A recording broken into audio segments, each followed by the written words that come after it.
What's up, everybody? It's Austin Figueroa from Fairfax, Virginia, and today I'm here to talk to you about how you can become a real estate agent in Virginia. After looking around online and trying to find the information, it's all just seems very broken up and scattered, and I wanted to create this video so that way people that are based in Virginia can know the steps they have to take, where they need to look, and the things they need to do in order to become a real estate agent in Virginia.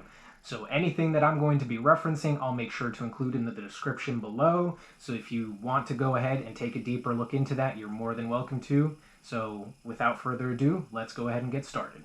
So if you've done really any research at all to looking into how to get your real estate license in Virginia, you probably already know that you're going to have to do a pre-license course as the first thing towards actually becoming a real estate agent.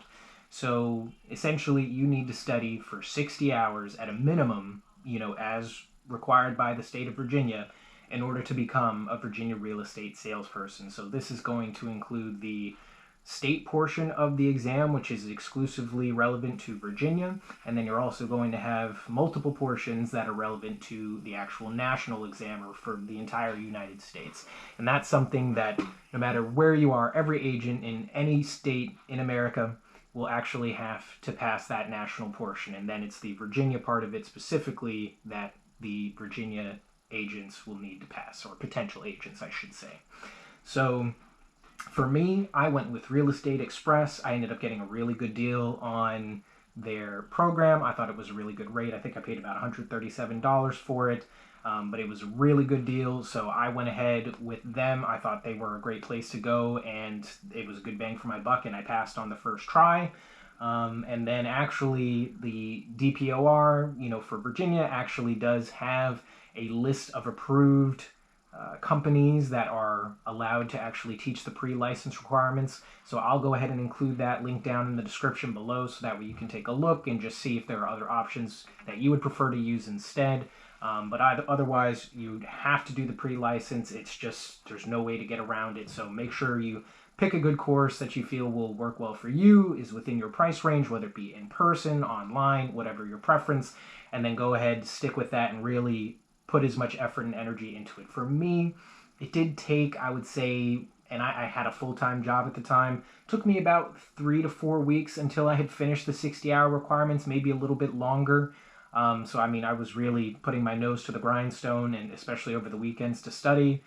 So it does take a good while. Again, it is 60 hours, but if you put in the time, you should be able to get through it relatively easily. So that's going to be the first step you have to do towards becoming a real estate agent in Virginia. So once you've actually finished studying all 60 hours of your pre-license requirements and you have all the information, you've gone through all of the material, in order to actually pass your pre-license course, you take a final test that actually has to be proctored. So this means you have someone watching you, observing you as you're taking that final test in order to then be able to take the actual state and national exam through the state of Virginia, essentially. So that's something where, at least when I was taking it through Real Estate Express, they had a way to do an online proctoring service. So someone just connected through my phone was able then to watch me as I took the test online on my computer at my home. And that was really it. It was a little nerve-wracking just because you have someone there watching you, but as long as you're doing what you're supposed to, you're not looking at material that you shouldn't to help you cheat or anything like that, it's pretty straightforward. It's basically the same test. It's just essentially having someone watch and verify that all the information and answers you got were through your own, mental capacity, essentially. So that's just something else that I wasn't really ready for when I was doing my pre-license requirements, is actually having to do that proctored exam. I thought I took that and then I'd be able to get my license.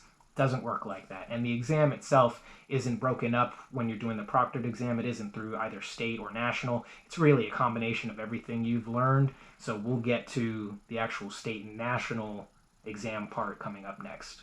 So for Virginia, when you've passed the proctored exam, when you finish the 60 hours requirements, all of the pre-license stuff, then you can actually take the state and national exams. So for Virginia, they do that through PSI's testing center, and they essentially are an organization that administers tests. It's not necessarily just for real estate, it's for a lot of different other professions, but real estate is included in that. So you'll need to actually go onto PSI's website, create an account, log in, and then through there you can then search for a testing center that's near you in order to then plan to take your test. So that's something you'll want to go ahead and make sure you look into, get the information, figure out where the location is so that way you can prepare in advance. For me, since I was in Northern Virginia, there were a lot of options around me, so I went to end up going to Vienna, which was kind of close by. But it's just another thing you need to prepare for, and mind you, it's going to be the two. It's going to be the state and the national. The state exam's only going to allow for 45 minutes max time in order to review the information, and then the national is going to be 105 minutes. So that's just something you have to be prepared for. Really, it's going to be, again, about that 2, almost 3 hours of testing that you'll need to be ready for mentally in the day. So you just have to pick the time and place that works best for you so that way you can go ahead and take the actual exam. So once you've actually taken both of the exams, you're still at the testing center, you've passed. First of all, just want to say congratulations. I know you're going to be able to do it. What you'll actually want to do is at the actual testing center, so that way you won't have to go back again and do it a second time, is plan to get your fingerprints taken at that exam center. Once you've passed, you actually get to go, you meet with someone who will then print out certificates to say that yes, you've completed the testing and that's been completed and done. You can actually then at the same time ask to have your fingerprints taken. There is a cost involved with that. I do have another video that I'll link in the description that kind of breaks down all of the costs as what it costs to become a real estate agent in Virginia. But just make sure to plan to get the fingerprints done, get it out of the way, so that way you can send it all off when you're getting ready to have your application done and send it off to Virginia. It is a requirement. Everyone has to do it who's looking to become a real estate agent. So it's just something to plan. Make sure you do it, get it out of the way, and just call it a day. So then you might be doing this actually before you're taking the test. You can do it after. It's really up to a matter of personal preference.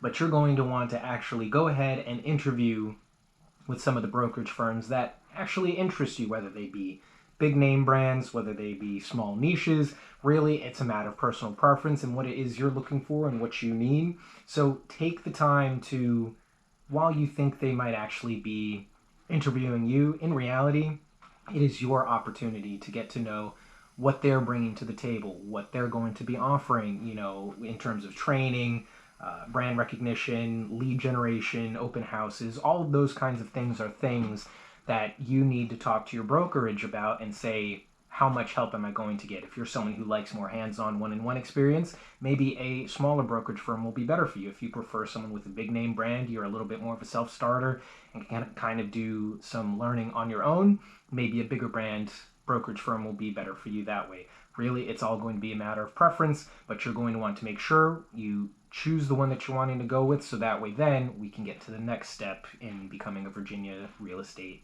agent. So once you've chosen your brokerage firm, then you can actually look at filling out the application that's online at DPR's website. I would recommend that you fill it out with your broker so that way you have all of the information you need, and then you can go ahead and get it sent off. The important thing to remember is, since you're becoming a Virginia real estate agent, you cannot actually fill out the application yourself and then receive your license. It has to be hung with the brokerage. They are the ones who are responsible for overseeing how you operate in some respect. So it's not like you're going to be able to fill out the application yourself and then get the license and give it to a broker. It is something that is directly sent to your brokerage, and then they're the ones who kind of handle, keeping that information in line. So that's just, again, something else to kind of be aware of and know about when you're worrying about filling out the application. So then you finally have sent out your application, and now what? How long is it going to take? Well, honestly, it can probably take anywhere from 4 to 6 weeks. You're going to kind of be in this weird limbo phase where you don't really know what's going on. What can you do, because you're waiting to get your license and you're wanting to get started, but you can't really help anybody sell real estate or buy real estate. So at that point, what I would really recommend is getting the materials that you need together in order to succeed as an agent. That means creating a business plan. That means creating up any marketing materials that you might be able to. See what training your brokerage firm offers that you might be able to take advantage of while you're waiting. Shadow different agents or your mentor if you have one. Go to open houses. Talk with other agents.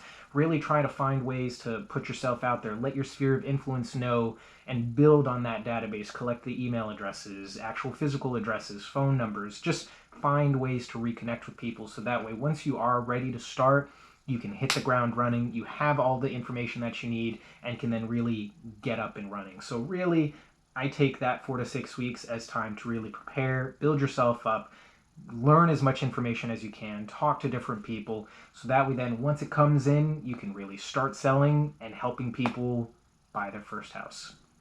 So guys, that's really it. I just wanted to go through, give everyone an idea of what it's like to become a real estate agent in Virginia. This isn't covering actually some of the other things you might need to look into, such as making sure you join the MLS or maybe an association of realtors, maybe some of the other kind of startup things you actually need to do once you actually get your license, because you can't really do it until you have your license. I'll cover that in another video later on, so just keep an eye out for that.